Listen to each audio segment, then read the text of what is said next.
రైల్లో చోరీకి యత్నించిన ఓ వ్యక్తికి చుక్కలు చూపించాడో ప్రయాణికుడు. కిటికీలో నుంచి సెల్ ఫోన్ ను కాజేసేందుకు యత్నించిన అతని చేయిని గట్టిగా పట్టుకోవడంతో నిందితుడు అలాగే రైలు బయట గాయాల్లో వెళ్లాడుతూ 15 కిలోమీటర్లు ప్రయాణించాడు. బీహార్లో ఈ ఘటన చోటు చేసుకుంది. బెగుసరాయి నుంచి ఖగారియాకు వెళ్తున్న ఓ రైలు సాహెపురా కమాల్ స్టేషన్లో ఆగినప్పుడు ఓ వ్యక్తి కిటికీలో నుంచి ఓ ప్రయాణికుడు సెల్ ఫోన్ చోరీకి యత్నించాడు. అయితే అప్రమత్తంగా ఉన్న ప్రయాణికుడు వెంటనే అతని చేయిని గట్టిగా పట్టుకున్నాడు. ఓవైపు రైలు కదులుతుండడం, మరోవైపు చెయ్యిని విడిచిపెట్టకపోవడంతో అతను వదిలేయాలంటూ వేడుకున్నాడు.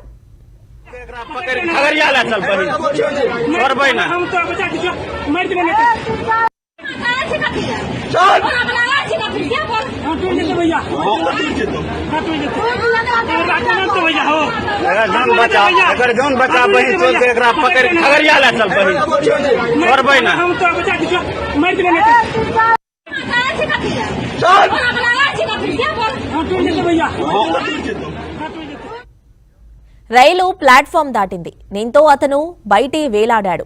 ఈ క్రమంలోనే పట్టు కోసం మరో చెయ్యిని లోపలికి చాచాడు. లోపలున్న వారు అతని 2 చేతులను పట్టుకొని కింద పడిపోకుండా చూశారు. దాదాపు 15 కిలోమీటర్లతో పాటు అతను కదులుతున్న రైలు బయట గాల్లోనే వేలాడాడు. చివరకు రైలు ఖగారియా సమీపించినప్పుడు అతను విడిచిపెట్టారు. వెంటనే అతను పారిపోయినట్లు స్థానికులు తెలిపారు. ప్రస్తుతం ఈ వీడియో సామాజిక మాధ్యమాల్లో వైరల్ అవుతోంది. దొంగకు గుణపాఠం చెప్పారని కొందరంటే, ఇలా కిటికీకి వేలాడదీయడం దారుణమని మరికొందరు కామెంట్లు పెడుతున్నారు.